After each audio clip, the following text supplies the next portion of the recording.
1항의 제일 첫머리가 어떻게 시작하냐면요. 네. 그것을 하나님이 기뻐하셨다로 시작합니다.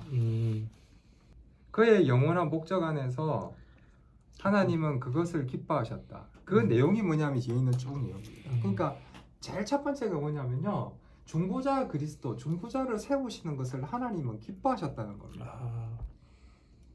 언제? 그의 영원한 목적에서. 우리가 여기 목적이 뭐라죠? 작정, 계획, 뜻. 자, 그의 영원한 목적 안에서는 그의 영원한 작정 안에서라는 뜻입니다. 그러니까 영원전에. 하나님은 영원전에 작정하실 때에 주 예수를 택하시고 정하셔서 그의 작정 안에서 이렇게 하시기를 기뻐하셨다는 겁니다. 어떻게 하시기를 기뻐하셨냐? 하나님과 사람 사이에 중보자가 되게 하는 것을 기뻐하셨다는 겁니다. 그러니까 이거는 영원 가운데 있는 거예요. 자, 이 영원 가운데 중보자를 세운다는 것은 하나님과 아들. 이때 영원 전에는 아직 그리스도가 되시기 전입니다. 기름 부음 받기 전이기 때문에 우리가 굳이 이제 그 구분하자면 네. 아들 하나님입니다. 그래서 아버지 하나님과 아들 하나님께서 언약을 맺으셨어요. 언약을 맺으실 때 이 아들 안에서 택자들이 함께 이 언약의 당사자가 된 거예요. 그래서 벌써 이미 행위 언약이 맺어지기 전에 이 예정이 여기서 벌써 도입이 된다는 겁니다. 아들 하나님과 아버지 하나님께서 언약을 맺으실 때 이미 택자들이 이 안에서 언약의 당사자로 이미 선택되었다는 겁니다.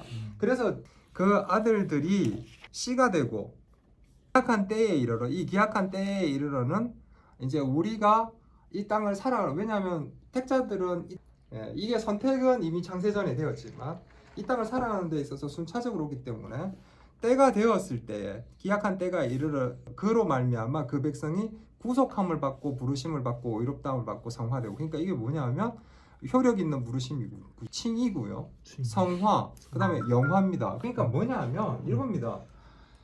효력 있는 부르심부터 시작해가지고 칭의, 성화, 영화는 모두 은혜로 주어진다. 저는 이제 이 표현을 처음 봤을 때 조금 그럼 예수님도 선택되셨나? 아버지한테? 택하심을 받았다고 돼 있잖아요. 하나님께서, 아버지께서 택하셨대요, 예수를. 그래서 택하셨다는 말이 참 낯설게 느껴지더라고요. 왜냐하면 우리는 삼위일체를 배웠기 때문에 이 택자들의 맏형으로서 택함을 받았다. 그러니까 이걸 예정론적 시각에서 우리가 이제 이걸 이해를 해주고 봐줘야 됩니다. 택자들을 효력 있게 부르시고 칭의하시고 그 다음에 이제 성화하시고 그 다음에 뭐 영화하시기까지 아들 안에서 이 택자들이 누려야 될 모든 것들을 갖다가 은혜로 주시는데, 이 택자들의 맏형이 되기 위해서 아버지께서 아들을 갖다가 선택하셨다는 겁니다. 그러니까 이 선택의 개념은 그렇게 이해를 하셔야 될 거고요. 하나님 아버지께서 아들과 맺은 언약이 은혜 언약이고요. 은혜 언약은 행위 언약을 대체하는 게 아닙니다.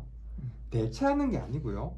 행위 언약은 그대로 남아 있는 겁니다. 남아 있는 것이고, 행위 언약은 아버지와 아담, 즉 사람과 직접 맺으신 언약이잖아요. 이건 간접적이잖아요. 사람은 아들 뒤에 숨어 있잖아 지금. 네, 간접적이잖아요. 그래서 이 행위 언약을 직접 지켜야 될 의무로서 주어진 이 행위 언약을 아들이 대신 지킨다는 것으로서의 중보자를 이제 약속하는 언약이라는 겁니다. 네. 그래서 중보자는 아버지와 사람, 아담, 사람 사이의 그 관계를 회복 내지는 화해 시키는 어떤 것으로서 중보자가 이제 있는 겁니다. 그러니까 중보자는 택자들을 위해서 있는 거예요. 그런데 중보자가 오셔서 하신 그 직분들 있죠. 삼중직이라고 얘기하는 선지자, 제사장, 왕으로 이제 일을 하셨잖아요. 중보자는 택자들을 위한 거예요. 이거는 조금 구분해서 이제 생각을 하실 필요가 있는데, 우리는 중보자와 그 다음에 이 삼중직을 같은 선상에 놓고 생각하는 경향이 있습니다. 그런데 중보자가 갈로 옆에 삼중직이 아닙니까?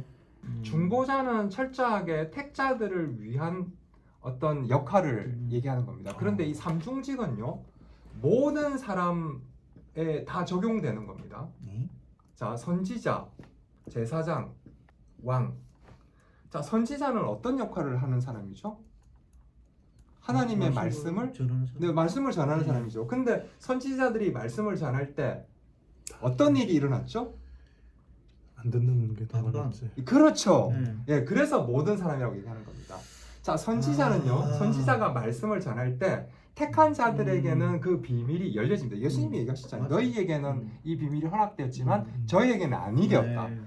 택자들이 아닌 자들에는 눈과 귀를 막아버립니다. 선지자가. 그러니까 선지자의 역할입니다. 이게 구약에 예언된 선지자의 역할을 신약 시대에 예수님이 와서 하시는 거잖아요. 그러니까 중보자의 역할은 택자들을 위해서 수행하시는 겁니다. 하나님과 사람, 타락한 인간을 화해시키는 역할로서의 중보자는 택자들을 위해서 하는 겁니다. 그래서 은혜의 언약에 적용이 되는 건 중보자 그리스도와 택자들이 언약을 당사자로 되는데요. 중보자로 내려오셔서 그리스도께서 삼중직을 기름 부음을 받아서 삼중직을 수행할 때 이 삼중직은 모든 사람을 대상으로 해서 이제 시행이 됩니다. 선지자는 이런 역할을 합니다. 제사장은 무슨 역할을 합니까? 중보하는 역할을 하죠.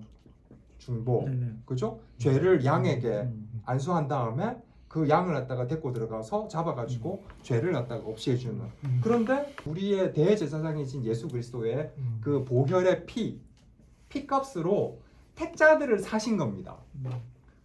택자가 아닌 자들은 사시지 않으셨습니다.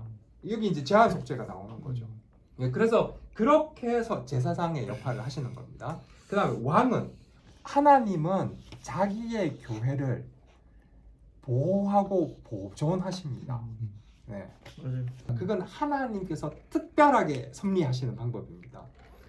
왕으로서의 그리스도는요, 택자들을 다스리고 보호하십니다. 그리고 그의 적들에 대해서 대항할 수 있는 힘을 주시고 그의 적들을 이기심으로 그 이김의 어떠한 혜택들을 누릴 수 있게 해줍니다. 택자들에게.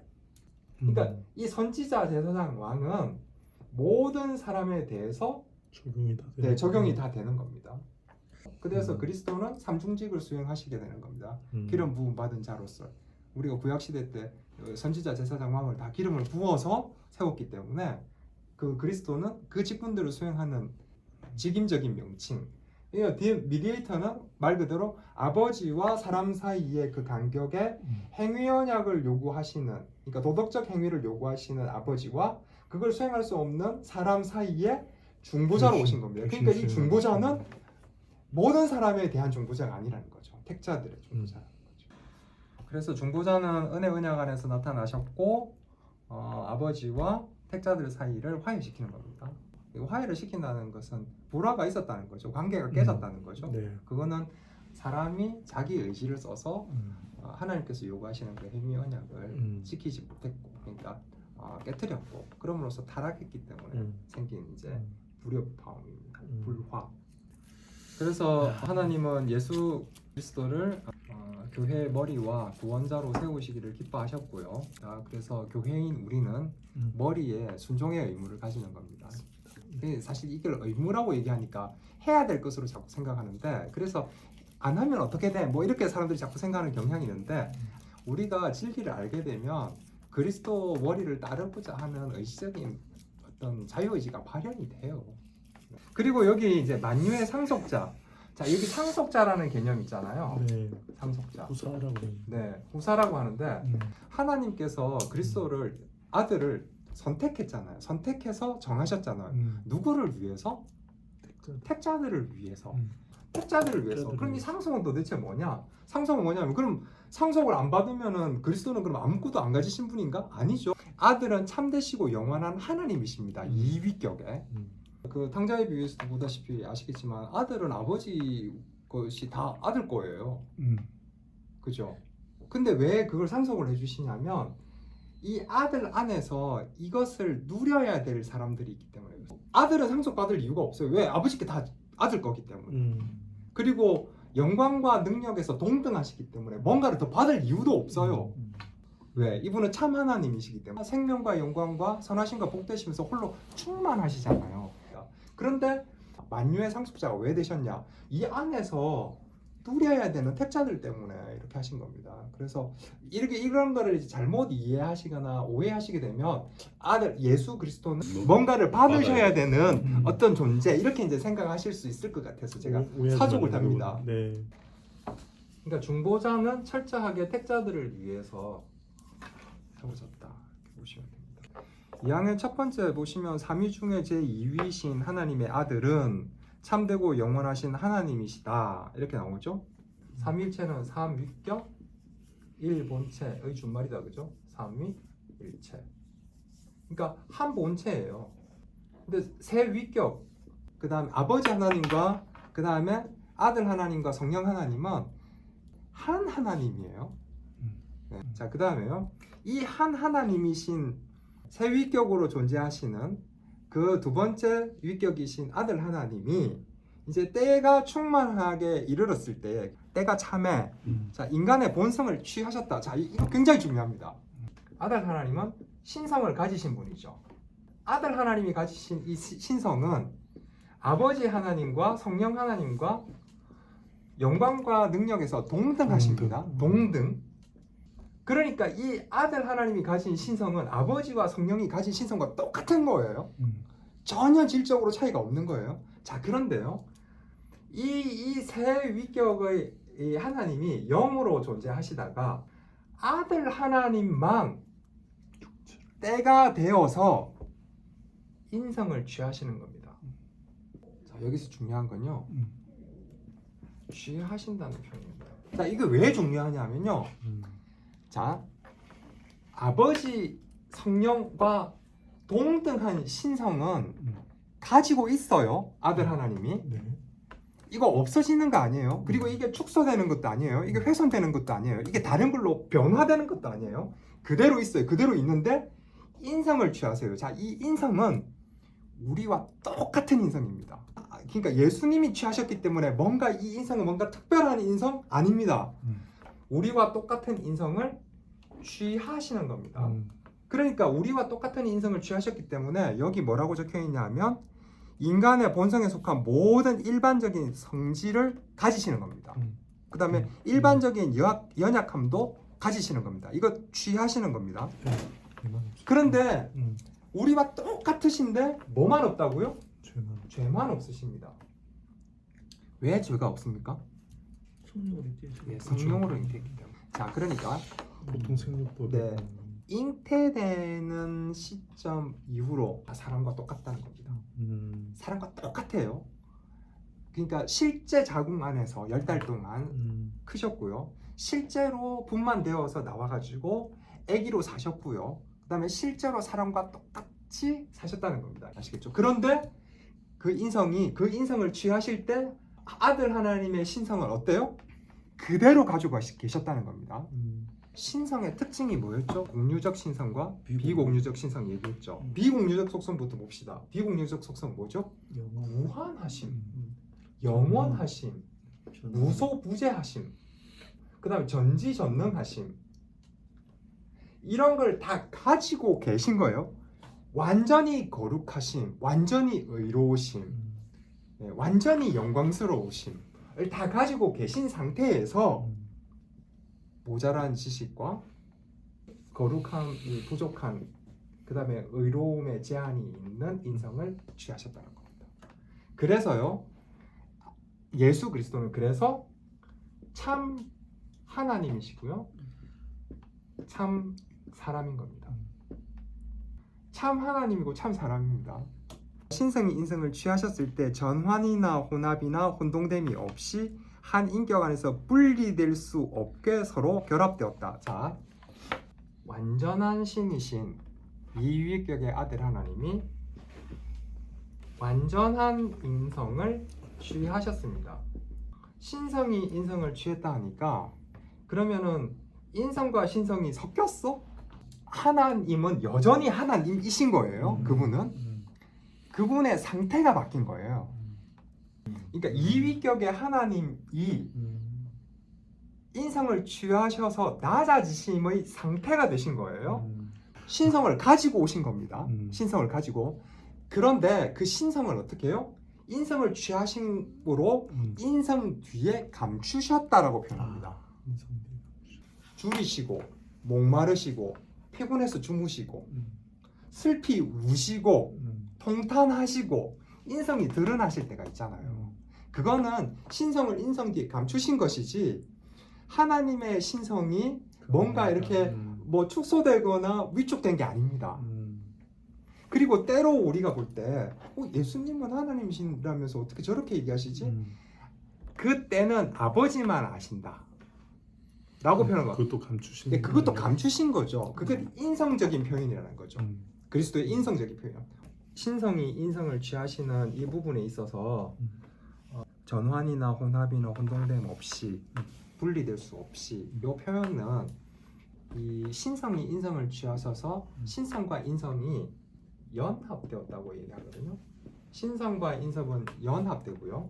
그 다음에 신격과 인격은 결합된다라고 표현합니다. 신성과 인성이 연합된 이것은 너무 비밀이기 때문에 인간의 두뇌로는 이것을 다 설명할 수 없어요. 그래서 신성이 인성을 취하셔서 신성과 인성을 한 인격 안에 이 두 본성을 가진 것을 신학자들은 어떻게 설명하기로 방식을 채택하셨냐면 아닌 걸 아니다라고 하는 방식으로 설명 방식을 채택한 겁니다. 왜? 이거는 우리의 이성으로는 다 설명이 안 돼요. 그래서 이제 네스토리우스하고 그 다음에 유티케스가 주장한 그 주장에 대해서 이제 네스토리우스는 뭐라고 주장했냐면 100% 하나님이자 100% 사람이 아니라는 거죠. 반반. 그렇죠. 그 반반. 네. 유티케스는 뭐라고 주장했냐면 신성이 인성을 이렇게 흡수했다.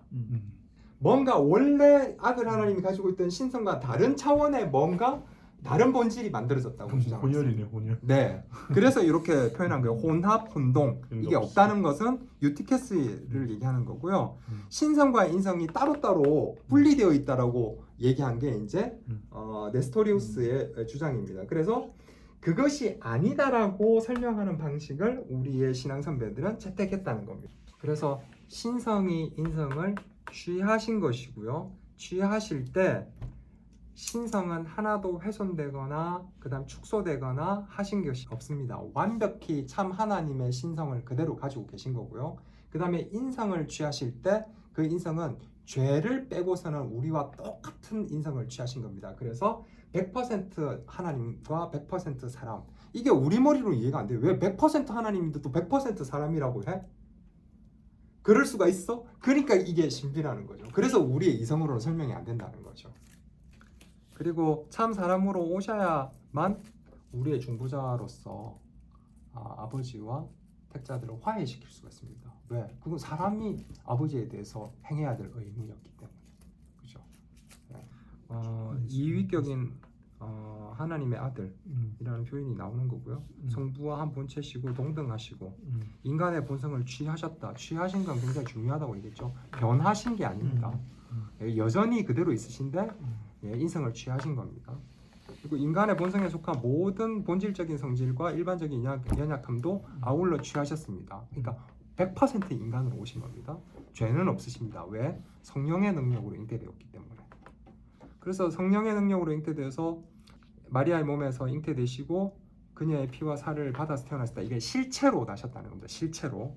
우리가 뭐 가현설 이런 것도 있잖아요. 실제는 아니었는데 우리 눈에 그렇게 보였을 뿐이야. 뭐 이렇게 주장하는 이단들도 있었거든요, 당시에. 자, 그러므로 두 개의 온전하고 완전하고 구별된 본성. 그러니까 신성과 인성은 다른 겁니다.